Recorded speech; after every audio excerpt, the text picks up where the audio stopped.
азыркы интернеттин, техниканын, социалдык тармактардын өнүккөн ушул заманында кастык тилинин курчуп жатышы аябай медиа эксперттердин, дүйнөлүк медиа эксперттердин тынчсыздануусун жаратып жатат. Бул Бириккен Улуттар Уюмунун деңгээлинде дагы талкууланып жүрөт. Ошол эле маселе бул Кыргызстан үчүн дагы аябай актуалдуу болуп атат. Бул кастык тили эгер муну менен күрөшпөсө, кесепеттери дагы абдан коркунучтуу болушу мүмкүн. Ошондуктан Кыргызстандын медиа эксперттери дагы бул медиадагы кастык тилине каршы күрөшүшү керек деп эсептейбиз. Азыр бул трибунада белгилүү журналист, медиа эксперт, Интерньюстун Кыргызстандагы өкүлчүлүгүнүн адиси Азамат Тынаев медиадагы кастык тили жана аны менен күрөшүүнүн жолдору деген темада доклад жасайт. Кастык тили боюнча убагында, мисалы жеке мен журналистикага киргенде бул маселе жөнүндө көп деле ойлонбой жүрө бериптирбиз да. Анткени Совет доору уже алыс калып калганына карабастан, негизи биздин прессабыз мурунку эле баягы серепчилер айткандай аналоговый формат менен дагы эле иштеп жүрүшкөн. Бул эмнени түшүндүрөт? Бул баягы линейный теле көрсөтүү, бул басылып чыккан гезит, журналдар, бул сетка менен иштеген радиолор.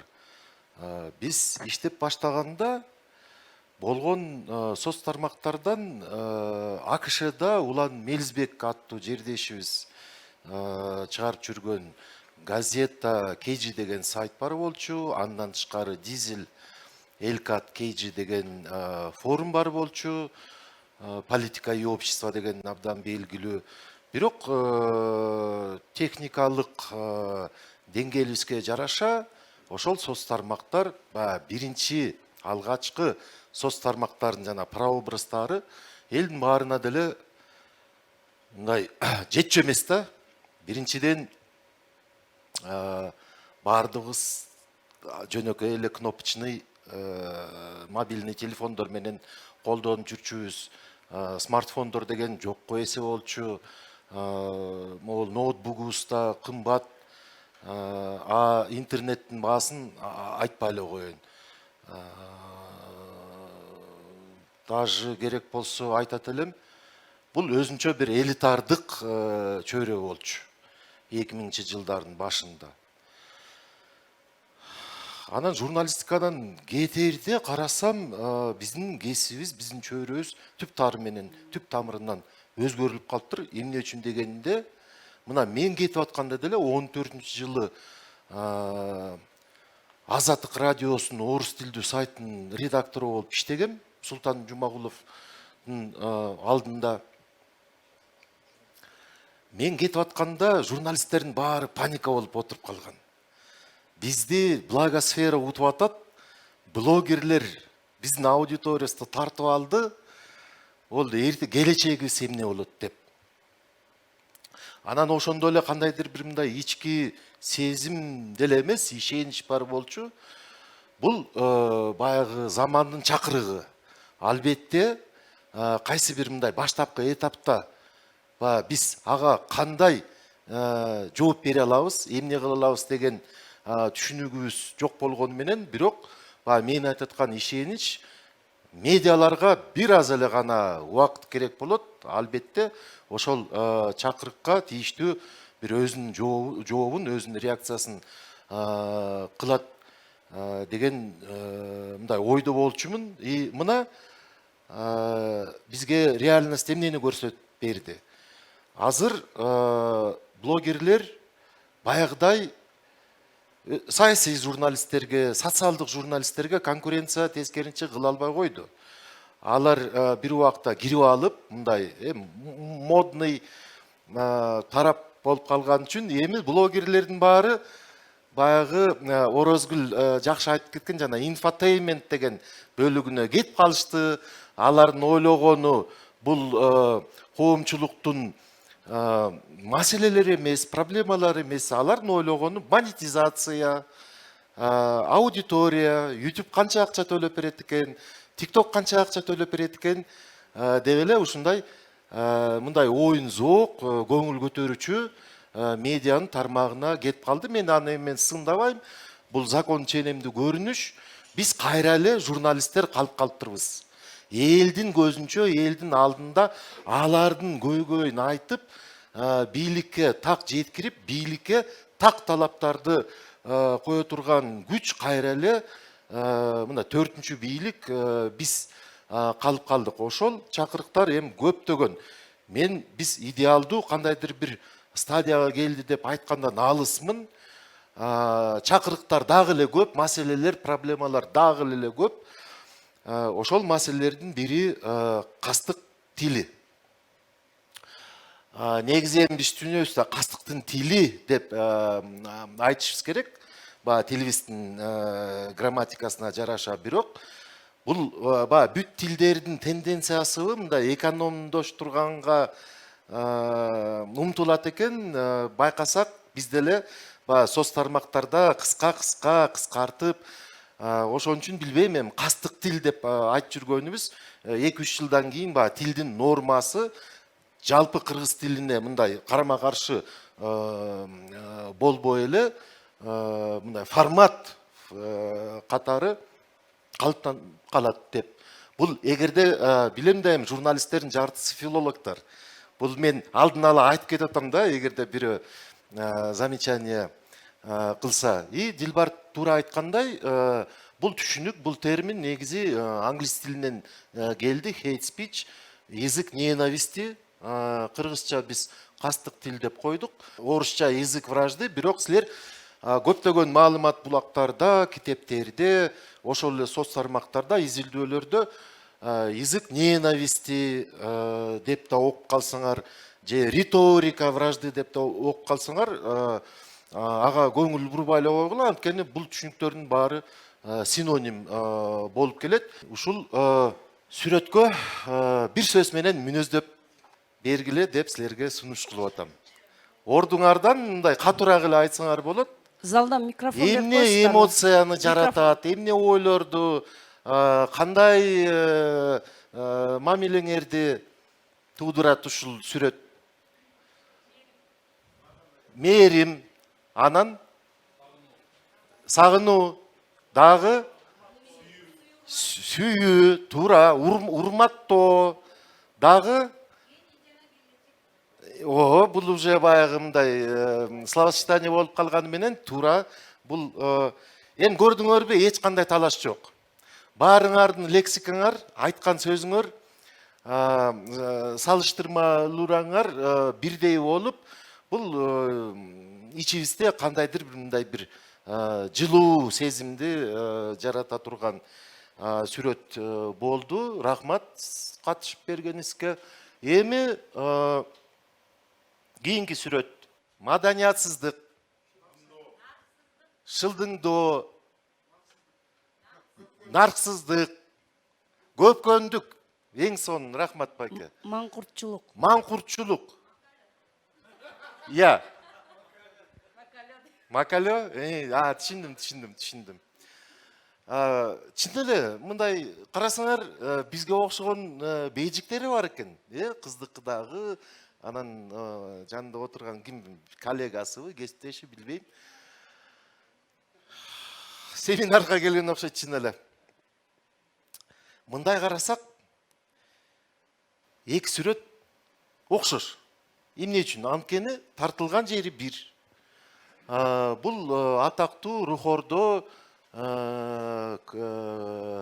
маданий комплекси Чыңгыз Төрөкулучтун ушундай баягы отурган калыбында жасалган абдан жакшы скульптурасын деле баарыбыз болбосок да көпчүлүгүбүз көргөнбүз. Бирок эмоциябыз таптакыр башка болуп атат. Эмне үчүн дегенде, анткени сүрөттөгү болгон действиялар түп тамырынан башка болуп атат. Ошон үчүн биздин реакциябыз да башка болуп атат. Эми Эми кастык тил жөнүндө биз бүгүн талкуу жасап аткандан кийин ушуга өтөлүк. Сиздин оюңуз боюнча баягы ушул кызды, чоң кызды сындаган сөздөрүбүз кастык тил болуп эсептелеби же эсептелбейби? Бир топ эле катуу сөздөр айтылды, эмоционалдуу. Бул кастык тилби же кастык тил эмеспи? Сиздин оюңуз боюнча. Сүйлөйбүз дегендер микрофон бар. Микрофон кол көтөрсөңөр микрофон беришет. Канатбек Үскөл медиа. Эми айбанчылык деп айтылса, мисалы кастык тил, эгер маданиятсыздык деп айтса, анда кастык тил эмес деп ойлойм. Туура. Ушул и дагы бир жагдайды Семетей, вот да сюда микрофон. Кастык тилин изилдеген кишидей айтайын. Айбанчылык деп айтсак деле кастык тилге туш келиши мүмкүн эмес. Анткени мисалы үчүн бул жактан бул орус кыз деп жана улутун көрсөтсөк, же жанагындай батыш жактын тарапташы деп айтсак, ушундай өзгөчө бир улуту болобу же мындай көз карашы болобу, ошону көрсөтүп айбанчылык же ошол жакта эле шылдыңдоо деп айтсак, ошондо кастык тилге туура келет. Жөн эле мындай болсо, бул мындай критикага туура келет Рахмат, деген ой. Түмөнбай дагы кошуп коеюн деп атат. Менимче айбанчылык, маңкурчулук деп атканын бул кылган аракетине эле байласак, бул кастык тили болбойт. Эгерде мисалы ал адамдын өзүнө байлап койгон болсок, айбан кыз экен десек, анда ал кастык тили болуп калат. Биз азыр аракетин айыптасак, бул нормалдуу менимче. Чоң рахмат. Абдан жакшы айттың, Түмөнбай. Анда мен сага суроо узат коеюнчу. Мейли, айбанчылык деген мындай анча-мынча оройураак сөздөрдү колдонбосок дагы, сен дагы кантип өзүнүн мамилеңди билдирет элең ушу кызга? Азыр жаныбызда болсо. Улуттук баалуулукка же балким мындай тарыхка, балким Мына байкадыңарбы? улуу персоналарына уже бул таптакыр башка деңгээлдеги болгон лексика болуп атат. Туурабы? Демек, мейли, мен азырынча шашпай турайын. Канча сөз беребиз сөздө. Азыр мындай дагы, мындан дагы жакшы бир сүрөтүм бар. Силерге атайын даярдап бергем. Так, бул кабар агенттигинин бир скриншоту. Рыспаев деген депутатты баарыбыз жакшы билебиз. Мына ал даже журналисттерге кайрылып, кандайдыр бир мындай жардам сурагандай кайрылып атат. Кабар аркылуу. Депутатов обзывают баранами. Нужно принять меры. Депутат Рыспаев деп атат. Депутаттарыбызды чын эле ар кайсы сөздөр менен айтабыз да. Акыркы эң мындай көп колдончу чимкирик деп баягы мурунку президентибиздин үлгүсү менен дегендей. Баранами деп деле ошол киши айткан окшойт. Бирок кандай болбосун эл оозунда болуп калды ал сөз. Буга кандай тиешебиз, эмебиз кандай болот мамилебиз? Iya. Кол көтөр. Мына көрдүңөрбү? 2-3 достаточно оңой эле маселе келтирсек, мына аудиториябыз уже бөлүнүп атат. Туурабы? Биякта эң негизги айта турган нерсем кастык тил маселеси ушул убакка чейин, аягына чейин изилдене элек. Мага журналисттер коомдук бирикмеси кайрылганда, биз менен Нарынга барып бир сага сессия берелик, ушул тема боюнча чыгып бер дегенде, мен биринчи каалоом тиги отказ берейин деп эле койгом. Анткени эми кастык тил жөнүндө кантип сөз куруш керек? Эмне деп айтыш керек? Аны изилдөөчүлөр өздөрү аягына чейин билбей атат. Көптөгөн классификациялар бар. Кээ бирөөсү окшош, кээ бирөөсү таптакыр башкача.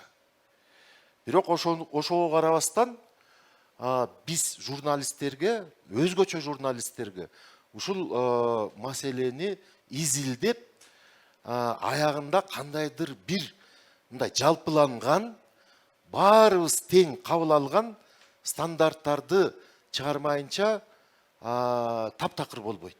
таптакыр болбойт. Бул акыркы мисалыбыз мына мен көргөм Семетейдин фейсбугунан кичинекей мындай блиц иликтөө жүргүзүптүр жана пакистанецтердин темасы боюнча. Мына эң сонун көрсөткүч. Коомубуз кандай бөлүнүп калды?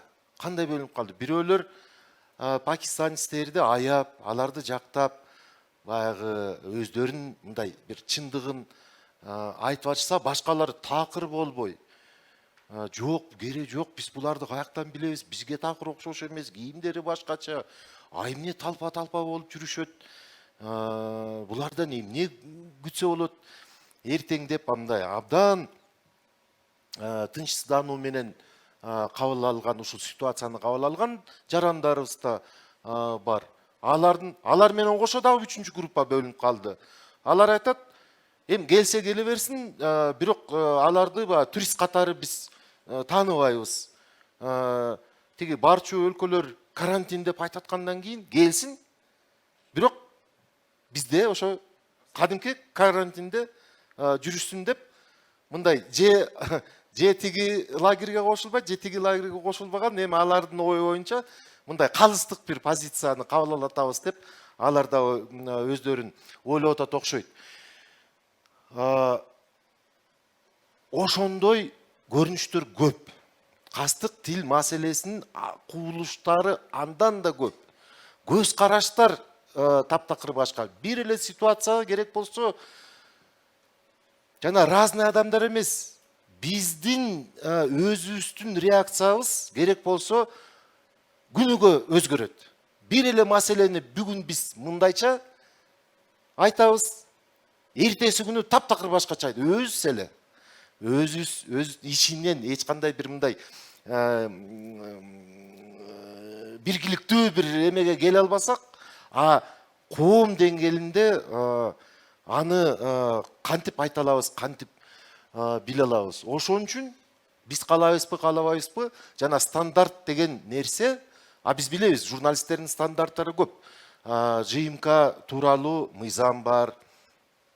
Кыргызстан журналисттерин этикалык кодекси бар. Биз аларды эмне үчүн кабыл алабыз? Алар бизге жагабы, жакпайбы?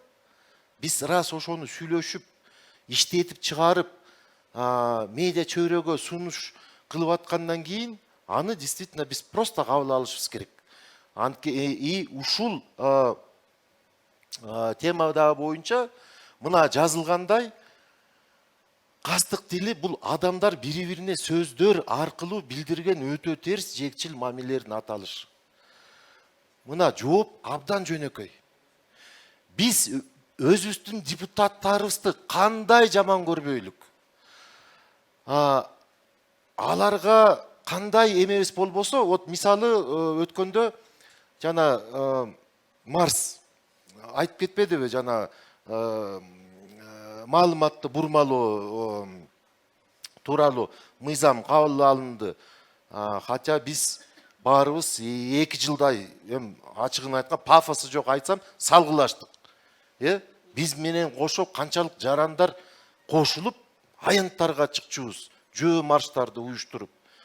Анын баары эсибизде, анын баарын билебиз. Бирок ошого карабастан биз журналист болгондон кийин эч кандай формадагы болгон кастык тилди такыр колдонбошубуз керек. Эч кандай. Ошол биз кастык тилин колдонсок, ошого мындай жөнөкөй айтканда эч бир аргумент дагы жок. И ошол тилди колдонгон кесиптештерди мындай түшүнүү бир аракети деле ачыгын айтканда туура эмес, жол туура эмес подход болот. Бул жөнөкөй нерсени, бул өзү татаал ачыгын айтканда. Бирок биз ушуга ишенип, ушуга колдонушубуз эле керек. Анткени журналисттер бул коом менен бийликтин ортосунда болгон көпүрө. Биз медиаторларбыз. Медиатор деп кимди айтат? Ортомчуларды айтат, кандайдыр бир мындай конфликттерди чечип, эки жакты мындай бири-бирине жакындатып деген адамдарды биз медиатор деп коебуз. А бизди, журналисттерди, медиа деп эмне үчүн айтты? Ошол медиа менен медиатордун жана эмеси бир да. Жанагы орусча айтканда однокоренное слово. Мына эң жөнөкөй жооп. Биз баарына көпүрө болгондон кийин баарына бирдей мамиле кылышыбыз керек. Кайсы бир тараптын саясаты, айткан сөздөрү, колдонгон фразеологиясы эгерде жакпаса, албетте алар менен дискуссияга чыгышыбыз керек. Керек болсо каршылыгыбызды көрсөтсөк болот. Ага толук укугубуз бар. Бирок аны биз кандай инструмент менен кылабыз? Вот кептин баары ошондо. Кастык тилге жеткирген пикир келишпестик ар түрүлүү себептерден чыгышы мүмкүн. Дилбар да аны айтты. Гендердик, улуттук, диний, биякта жазылып калыптыр, мадани жана башка көптөгөн айырмачылыктар кастык тилин жаратат жана күчөтөт. Эгерде ушул проблеманы агызып, Данияр, азыр мен эмемди бүтүрүп коеюн, оюмду. Ошол проблеманы жөн коюп, агызып койсок, эртең биз буну уже башкара албай калабыз. Эч кандай башкара албай калабыз. Анткени мына коңшу мамлекет болбосо дагы жаныбызда турган Ооганстандын маселеси абдан жакшы көрсөтөт бизге.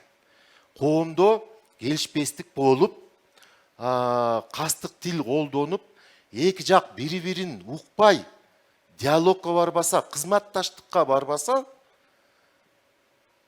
жалпы бир мындай кызыкчылыктарын издеп, ошону баягы старт кылып, кийин оң жакка өнүгө баштабаса, аягы мына ушундай болот. Данияр. Диний, улуттук, саясий, маданий жана башка айырмачылыктар болушу мүмкүн деп атпайбызбы? Күчөтөт же жаратат депчи. Менин оюмча бир гана айырмачылыктар эмес, жана кишинин биринчиден баягы өзүнүн жашап өткөн жашоосу да, мисал катары айтсак, мага 1-2 жыл мурда тажик аскери деген сөз жөн эле нейтралдуу карачылып, жөн эле аскер катары. Азыр мен кичеги майский событиядан кийин ал нерсени менде башка нерсени пайда кылат, ал сүрөт же болбосо сөз да. Демек, кастык тили айырмачылыктар гана эмес, киши жашап өткөн баягы биздин өзүбүздүн жашаганыбыз, баягы мындайча айтканда жизненный опыт дейт го орусча. Ошол нерсебиз, анан кандайдыр бир ошол учурдагы абал да, мисалы үчүн Талибан Афганистанды басып кирбегенде пакистандыктардын бизде жүргөнүн байкабайт болчубуз. Акыркы кезде ошол бир аз медиада Пакистан чыга баштады, Афганистан. Пакистандыктарды жүргөнүн байкай баштадык да, акыркы кездерде. Бизде булар көптөн бери келип аткан болчу. Демек, кандайдыр бир окуялардагы бизде кастык тилди баягы нерсени күчөтүп же пайдаланыш мүмкүн. Бул айырмачылыктардан сырткары нерселер да болушу. Туура. Буну тиги ар түрдүү шарттар деп койсок болот. Данияр, абдан чоң рахмат сага толуктооң үчүн.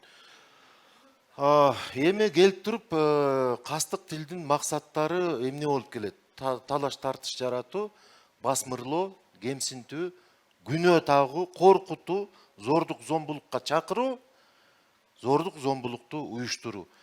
Мен эгерде сиз каршы болбосоңуз, ушул түшүнүктөрдү даже мындай систематизациялап, классификация кылганга аракет кылдым. Эгерде силер көрсөңөр, мындай талаш тартыш жаратуу, талаш тартыш боло берет күнүгө. Ар кандай темаларда. Басмырлоо, аны билебиз. Өзгөчө бул адамдын ушундай бир касиети бала кезинен деле чыгат, керек болсо. Ким кандай кийим кийет, ким кандай тамак ичет.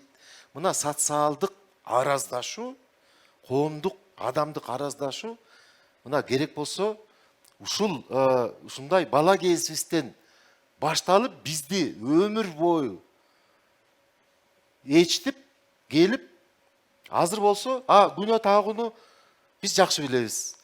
Барыңар Инстаграмда отурасыңар, Фейсбукта отурасыңар, Твиттерде отурасыңар, эмне күнөө тагуу деген бул бизде абдан тим эле неисчерпаемый ресурс деп койсок болот да. Эмне болбосун, ким эмне айтпасын, жанагы хейтер деп коебуз, андай адамдарды сөзсүз өзүнүн эмесин билдириш керек. И алардын ою боюнча желательно мындай катуураак, ороюраак формада. Коркутуу деген нерселер деле башыбыздан өткөн андай эмелер. Коркутууларды көпчүлүк учурда ачык айтпай, ошол эле биздин кесиптештерибиздин канчасын билебиз коркутуп барганга. Зордук зомбулукка чакыруу, зордук зомбулукту уюштуруу бул эми эң катаал, эң оор формалары. Кудай бизди ошого жеткирбесин деп эле коеюн азырынча. Жакында Олимпиада өттү. Барон Пьер де Кубертен деген историкалык персонаж бар. Азыркы современный олимпиялык кыймылын негиздөөчүсү Оспорт мир деген эмен чыгарган афоризмди, цитатаны. Мына ошол спорттун ичиндеги дүйнөдөгү эң популярдуу түрү бул футбол. Бул мурун мен мынтип айтат элем да, жигиттер билет деп койчумун. Азыр андай айтпай калгам. Эмне үчүн дегенде, азыр футболдун көрөрмандары уже жана жынысына карабай, гендерине карабай, жашына карабай баарыбыз бирдейбиз, баарыбыз футболду жакшы көрөбүз. Албетте баарыбыз экспертпиз футбол боюнча. Бул оюн эсиңерде бар окшойт. Кытай арбитри биздин курама командабыз соперниктер менен ойноп, кандайдыр бир чечимди кабыл алганда, биздин элдер буну абдан терс кабыл алып, мына чыгарган реакциясы мына ушундай болду. Бириктире турган спорт адамды сырткы кебетесин дагы, ички дүйнөсүн дагы мындай абдан келбеттүү кыла турган нерсе азыр кастык тилдин дагы, жалпы кастыктын дагы булагы болуп калды. Спорттун тегерегинде кандай геосаясаттык оюндар болуп атат, кандай чырлар чыгып атат, конфликттер чыгып атат. Жанагы көрөрмандардын атайлаган жанагы эмне деп койсок, бул даже билбейм, иши кылып бир жерде сүйлөшүп алып, келип эки жактын мындай абдан кандуу мушташтарды уюштуруп, мына ким билдиле, что спорт даже ушондой боло турганын. Кастык тил эмне экенин, ал болчу нерсеби, же буну болдурбашыбыз керекпи? Ошо спорттун мисалында деле биз билип койсок болот. Бул слайдты мен атайын даярдап бердим. Бунун өзүнүн кичинекей бир предысториясы бар, аны айтып берейин. Марат, мен болуп биз 3-4 жыл мурун мамлекеттик мекемелердин пресс кызматчылары менен бир окутуу уюштурганбыз. Радикализм, насильственный экстремизм тууралуу жана алар менен күрөшүүнүн жолдору деген темадагы семинар өтүп, анан мен катышуучуларга кыска жөнөкөй бир тапшырма бергем. Флипчартка чыгып, атеисттер, динчилер деп жазып койдум, эми силер түшүнөсүңөр. динчилдер да туура. Аны айттым. Келгиле, силер тапшырма мындай болду. Атеисттер динчилерди кандай сөз менен сөгөт? И динчилдер атеисттерди кантип жамандайт, эмне сөздөрдү колдонот деген тапшырма бердим. Бул баягы 3 күндүк тренинг болчу да, азыр мага окшоп баягы азыр кичине шашып да калып атпаймынбы? Презентациясынын аягына чейин жетейин деп. Аякта убакыт толтура айттым, чыга бергиле. Каласыңар 5 мүнөт, каласыңар 10 мүнөт, 15 мүнөт жазгыла толтура. Мына жыйынтык көрсө, динчилдер атеисттерди мындай жамандаган сөздөр аз эле экен. Ачыгын айтканда. Капырлар деп коет экен. Атеисттер, мисалы мен атеистмин. Аны эч качан жашырбайм. Бирок эч кимди эч качан жамандабайм, албетте. Биздин семинарыбыздын катышуулары мына карагыла эмнени эстешти. Сакалчан, далбанчан, дамбалчан, вахабит, арабчыл, фанатик, исламист, террорист, радикал, экстремист. Мына 9 сөздү эстешти. Бул эмнени билдирет? Бул кастык тил тегерегиндеги маселенин стереотиптердин жамандыгы. Динди мындай катуу карманбай, мечитке барбаган жарандыбыз көп. Мен ошо алардын катарына мен де кирем. Каалайсыңбы, каалабайсыңбы, мен тегерегимде дин туткан адамдарды мындай жакшы сөз менен айтканды абдан сейрек кезиктирем мен. Өзүм эле чөйрөмдө, өзүм эле достормун. Албетте мен алар үчүн педагог эмесмин, мен тарбиячы эмесмин алар үчүн. Мындай көп учурларда унчукпай эле коем. Бирок айтчу сөз көп негизи. Алар такыр кабыл албайт. Да, албетте тең салмактуулук үчүн айтып коюш керек. Жана дин туткандар деле 5 бармак бирдей болбогондой эле алардын арасында деле ушундай көпчүлүк ар кандай кишилер болуп калышы мүмкүн. Бирок ошону эсиңерге алып койгула. Бул эмнени билдирет? Дин туткан жарандарыбыз бул жана да биз айтабыз, мааланча миң мечит курулду, тиңде мындай, жума күнү мечиттин жанынан өтө албайсың, пробка машиналарын ар кандай коюшат, машина менен эмес жөө өтө албайсың деп наалыгандар канча.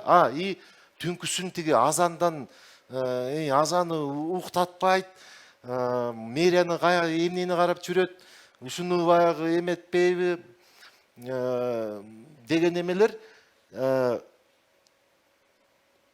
и парадоксальный мен үчүн бир жыйынтык.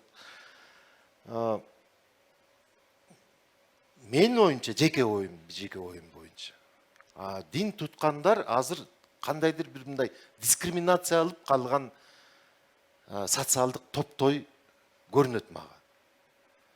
Силер кандай ойлойсуңар? Мына Жыргалбек, сага сөз микрофон бербесем болбойт албетте. Бирок убактыбыз абдан тар болуп калат. Талкууларды аягына калтырсак жакшы болмок. Болушунча кыскараак. Кайсы бир аталыштарды маселенин өзүнөн бөлүп караш керек. Эгерде тилдин кайсы бир жактарынан качабыз деп отуруп, маселенин өзүнөн дагы буйта өткүбүз келсе, ал туура эмес болуп калат. Пакистандан келген адамдардын маселеси бар. Ал биздин улуттук коопсуздук үчүн жана башка нерселер үчүн дагы коркунуч келтириши мүмкүн болгон жагдайлардын бири экени, коомчулук көтөрүп атканы, ал кадимки кадыресе болуп аткан көрүнүш. Кандай тил менен айтылып атканы башка маселе. Бирок ошол кастык тилинен качпайлы деп отуруп, таптакыр маселенин көтөрүлүшүнөн алыстап кеткенге дагы болбойт. Анда биз өзүбүздүн коомдук функциябызды аткара албай калабыз. Экинчиден, аягында как раз эмелер берилет, рекомендациялар. Экинчиден, динчил тарап дискриминацияланган тарап болуп атат дегенге мен айрыкча соц тармактагысына мен кошулбайм. Анткени мен башыман өткөргөм көп нерсесин. Жеке өзүм билем, дискриминацияланган тарап азыр таптакыр башка тарап. Кээде азчылык көпчүлүккө айланып кетиш үчүн бир 20 жылдай убакыт жетет экен. Баягы Чоюн байке айткандай, бир түлөгөн теринин ичинде ошондой нерселер болуп кетип атат. Бу жерде деген менин жеке оюмда биз коомдун сакчылары катары, мындайча айтканда, жарандык коом дегенде НПОлорду түшүнбөш керек. Жарандык коом кадимки жарандардын коому.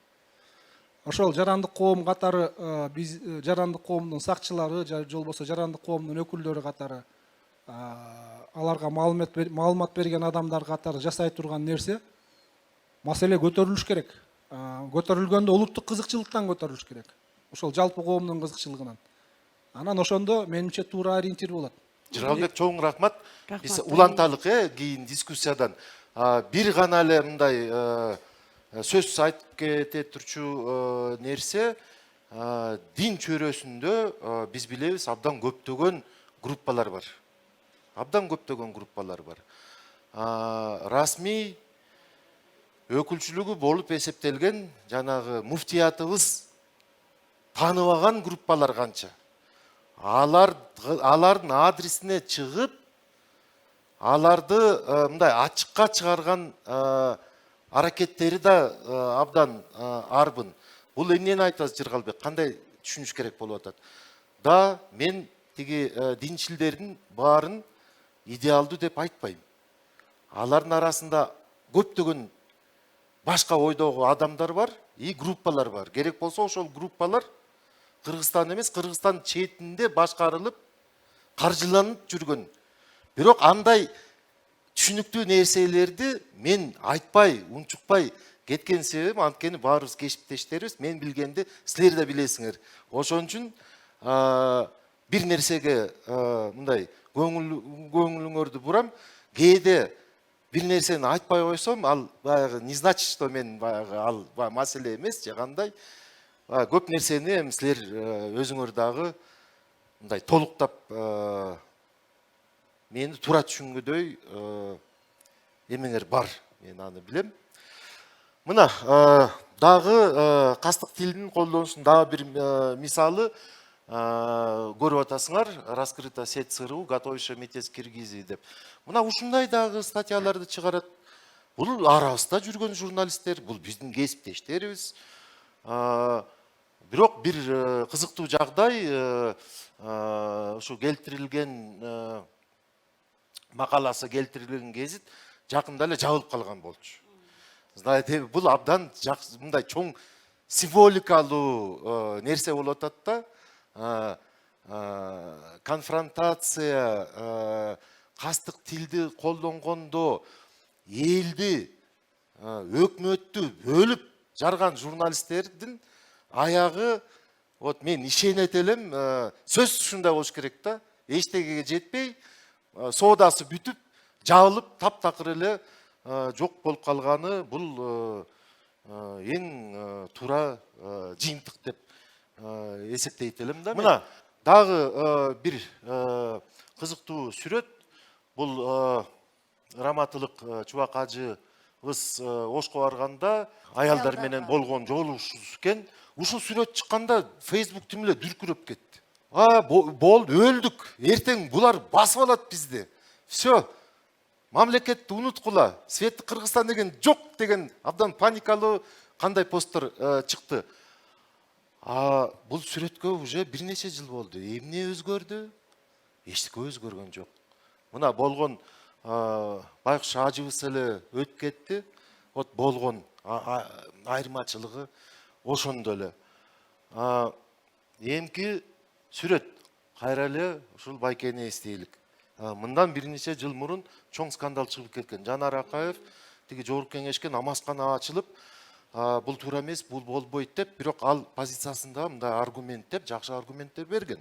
Анын аргументи эмне деле? Анткени намазкананы жогорку кеңеш эмес, жогорку кеңештин бюджетинде эмес, сырттан келген чет өлкөлүк бир акчалар менен ошол чечимди жогорку кеңештеги эч ким билбейт экен да. Аны бир-эки адам эле кабыл алып коюптур. Анын үстүнө дагы бир намазкана уже бар болчу экен, мурун эле. тиги жашыруун чечим алган адамдар жок, бир намазкана аз, эки болуш керек, тигиниси тар, биз эми кенен ачык бөлмө жасатыш керек деп жанар ошону эле сындады. Чубак ажынын жолу мындай болуп калды. Каршы экени мындан да катуу сөз айтылган болчу. Мен аз просто аны кайталап эле коеюн. Жаназа ага окубаш керек, итке окшоп көмүп коюш керек деген. Вот бул мындай комментарийлер турат. Дагы эле турат. Өчүрүлбөй. Балким мындан ары дагы жаңы эмелер кошулду, билбейм. Акин Токталиев деген белгилүү коомдук ишмер, адвокат, юрист, жакында эле бир орден алды. Мына айтып турат, Жанар Акаев ЖКнын депутаты болгондон кийин, баягы кол тийбестигине ээ болгондон кийин эми Жанар мусулмандарга түкүрүп, жалаң гана гей, лесбиянка, проститутка, педофилдердин укугун эле коргойт деп. Мына көрдүңөрбү? Биз үчүн азыр керек болсо даже күлкүлүү болуп атат, Анткени биз ушундай аудиторияны билебиз. Ушундай ойлорду, ушундай комментарийлерди жазган адамдардын мындай деңгээлин, алар ким экени, алардын максаттары кандай экен, аны дагы примерно билебиз. Бирок башкалар андай эмес да. Ушундай кастык тилин колдонуп, кастык тилин кеңейтип, өзүнүн баягы соцсеттерде жүргүзгөн маалыматтык ушундай маалыматтык саясатты жүргүзгөн адамдар абдан чоң. Аларды окуп, аларды угуп, аларга ишенген адамдар да чоң. Мына биз эч качан эмнени унутпашыбыз керек. Анткени биз общий тил таба албай, элди кызыктыра албай, аларды өзгө тарта албасак, аудитория катары, как ишенимдүү, абройлуу ЖМК катары, бул адамдар эртең ушундай радикалдуу, экстремисттик нерсени айтып, эртеңки күнү ошондой экстремист нерселерди жасап да баштайт. Ушул мисалды позитивдүү эмеде бүтүрүш үчүн маанайда мына кандай сөздөр айтылды, Чубак ажы дагы үлгүрдү, Жанарга карата мындай оор сөздөрдү айтканга, Чубак ажыны ээчип, аны мындай духовный лидер катары туткан адамдар Жанарга, анан Жанарга окшогон башка саясатчыларга же жарандарга кандай гана сөздөрдү айтып, ошол эки лагерь тим эле бири-биринин жеп кое жаздаган болчу. Урушканга чейин барып, дагы жакшы соцсеттин бир касиети бар экен, мындай эле отуруп, экрандын ары жагында сенин мындай тырмакчада айтып коеюн, душманың тактап отурат, анан бири-бириңе жазыша бересиңер. Эртең жолугуп калсачы ошол эки киши. Эки киши тең мындай кызыл кандуулукка алып койсо, экөө тең эмоциональный. Бирөөсү боксту жакшы билген, бирөөсү күрөштү жакшы билген, ушундай эки противник жолугуп калса, эмне болот?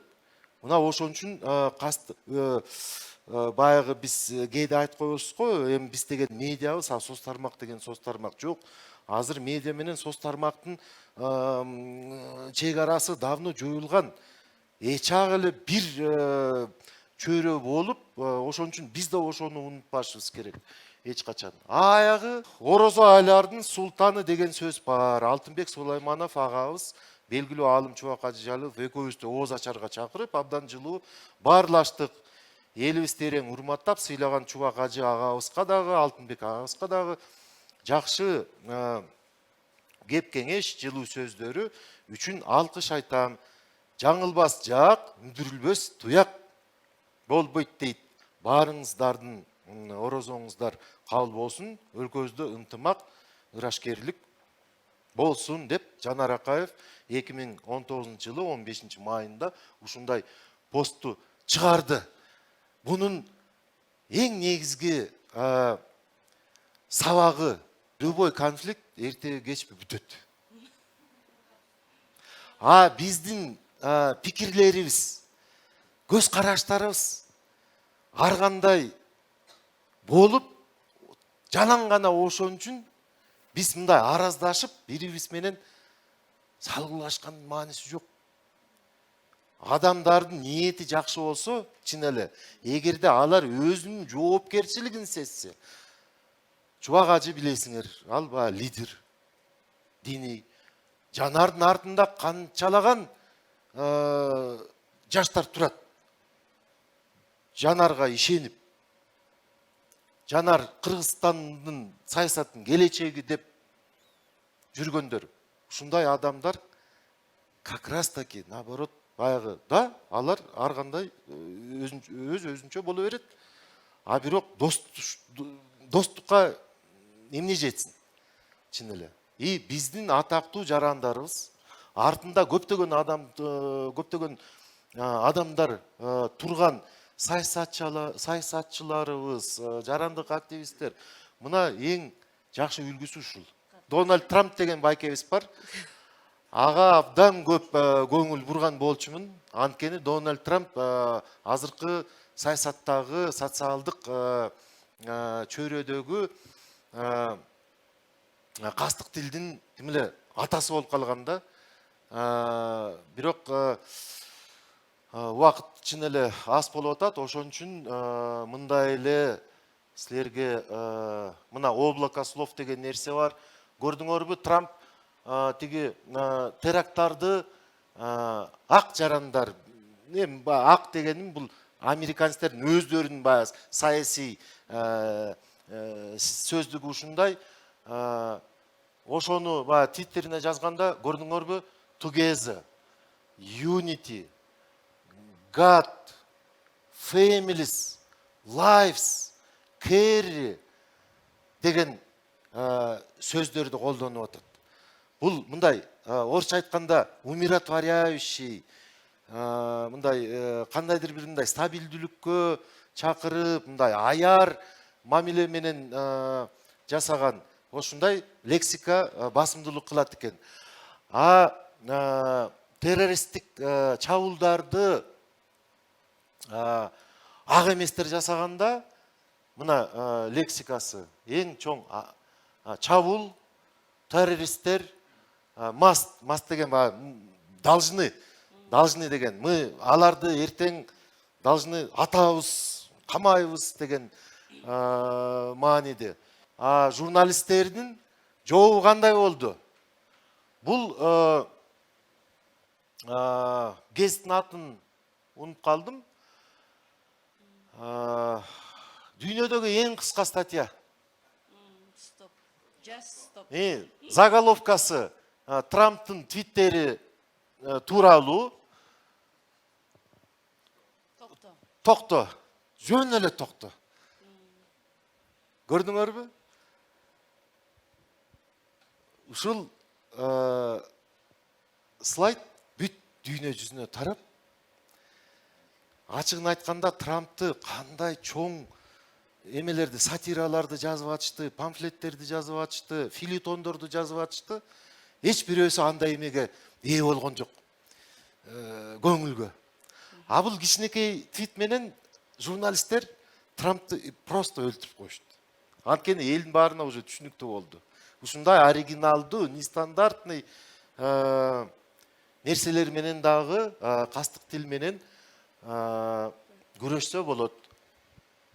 Аягында мына Twitter келди дагы тиги Трамптын аккаунтун жаап таштады.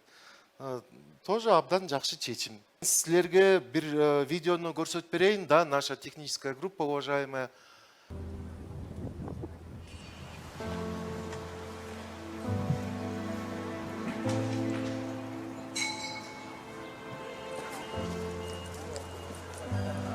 Нова Зеландия эсиңердеби? 50 адам атылган ичинде. Why am I wearing a headscarf today? Well, my primary reason was that if anybody else turns up waving a gun, I want to stand between him and anybody he might be pointing it at. And I don't want him to be able to tell the difference, because there is no difference. And today, because of the significance of the day and being a year from being a week from the terrible massacre last Friday, and in solidarity with the Muslim woman, we are wearing our headscarves and wearing them very proudly. Hopefully it will be a sign of support to the woman that it is a right to come out into our community. They are part of our community.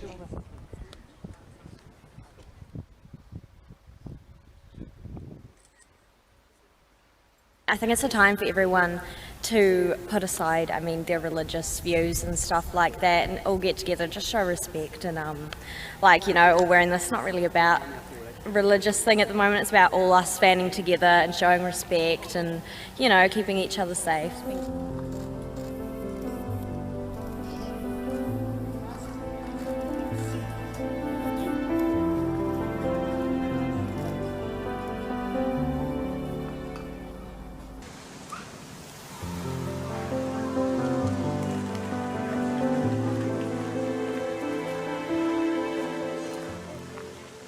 И, пожалуйста, сразу второе.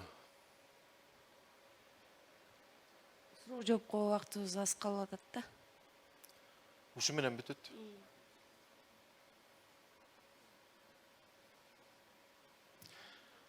Тиги кепшин менен болгон үчүн унчукпай турдум. Бул кыска видеону айтып берейин.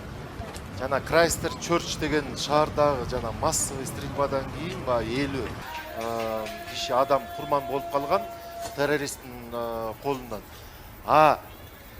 Кийинки эле жума күнү жума намазда мусулмандар коркпосун деп бүт христиандар, ошол шаардын христиандары келип мечитти курчоого алып алышкан.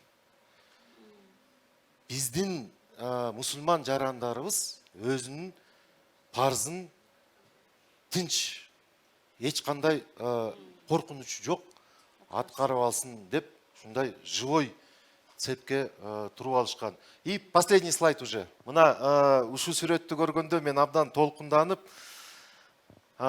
биздин алтын спортчуларыбыз бизге көрсөттү, биз мамлекет экенбиз, биз бирдиктүү калк,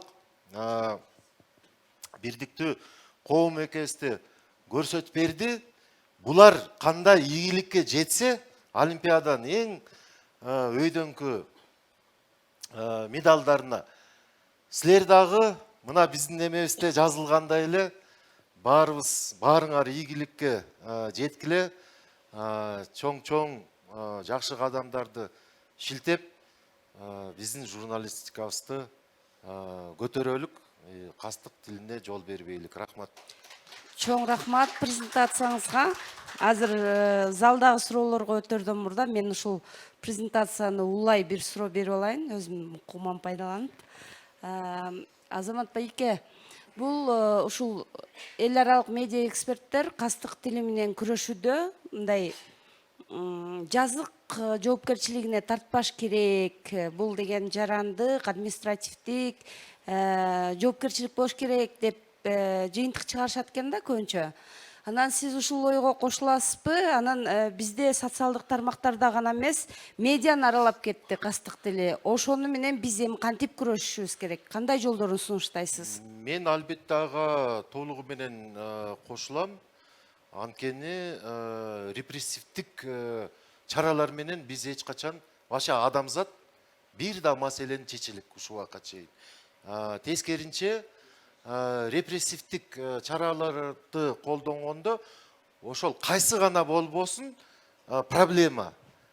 Ошол репрессиялардын аягы ошол эменин терс факторлордун наоборот өсүшү болуп калып атат. Ошол эле Ооганстанды мисал келтирбедикпи? Убагында тиги батыш коалициянын армиясынын жардамы менен бүт террорист талибандарды камакка алышкан. Миңдеген талибан мүчөлөрүн түрмөгө отургузушкан. Кана бүгүн ошол коалиция каякта, кечээ эле түрмөдө отурган талиптер каякта. Мындан артык дагы кандай мисал келтирсе болот. Эң негизгиси кастык тил кандай гана мындай кесепеттерге алып келбесин, эгерде биз ошол өзүбүздү кастык тилдин мындай баягы курмандыгы болдук, кандайдыр бир мындай эмесине кабыл болдук зыянына десек, баарыбызга соттун эшиги ачык. Укуктук мамлекетте жарандардын, социалдык топтордун арасында, саясий күчтөрдүн арасында кандай гана конфликт болбосун, ошонун баарын чече турган сотубуз бар. Албетте анын үстүндө дагы бир маселе турат, соттун эмеси. Жанагы независимость деген жөнүндө, көз карандысы жөнүндө эмелер абдан көп. Түменбай Марал радиосу. Мисалы, кээ бир контексттерде аймакты айтыш керек болот. Мисалы катары айтайын, көптөн бери таластан же болбосо эч ким күрөштөн жеңелек болсо, таластык балбан жеңишке жетти деген берсе, бул кастык тил болбойбу? Анан экинчи маселе, бир окуяны айтып берейин. Эгерде бир жашы жете элек өспүрүм бала жума намазга барам деп, бирок ата энеси ага каршы болсо, барып окуп келген болсо, ошонун ата энеси менен конфликт болуп, анан ал өзүнүн жанын кыйып алган болсо, теманы жума намаз бир баланын өлүмүнө себеп болду деп айтсак, бул кастык тилине киреби, кирбейби? Журналист ою башка болот, деталдуу берейин дейт, бирок экинчи жагынан караганда ошол түшүнүктөгү адамдарды тартып алышы мүмкүн. Түменбай, чоң рахмат. Туп-туура биздин күрөшчүбүз Пекин Олимпиаданын баатыры медаль алган, кайсы бир биринчиликте мындай сөздөрдү айттыр, таластыктардан эмен талашпагыла, тиги күрөштөн депчи. Анан абдан чоң сынга душар болгон. Аягында Бегалиев мырза кечирим сурады. Эмне үчүн? Бир чети тамаша иретинде айтылган сөз болчу. Бирок элдер аны туура түшүндү. Анткени кастык тил бул көп катмарлуу маселе деп мен башынан эле айтпадымбы? Ушинтип бөлүп жаруу, араздашуу, даже тамаша иретинде бардык нерсе кичинекей нерседен башталат. Эгерде биз ошого көнүп алып, эгерде өзүбүздүн сөзүбүздү контролдо болсок, эч ким тыйбаса, коомчулук жактан тийиштүү реакция болбосо, ансы болбойт. Азыр акыркы суроого сөз беребиз, анан ушуну менен жыйынтыктайбыз. Микрофон берип коесузбу? Неме? Саламатсыздар. Күмөндөр нарындан. Азамат жакшы түшүндүрдүңөр. Анан мен ойлоп отурдум да, эмкиде шаттык тил жөнүндө дагы жасаш керек экен да. Туура байке, кошулам. Ошол жетпей атат бизге. Себеби биз өтө эле шаттанып, мактай берип, элдин революциянын жасап атабыз да. Анда эмесе ушул азыркы сессияны жыйынтыктайлы ушуну менен. Дилбарга да чоң рахмат. Жакшы модератор болду. Рахмат.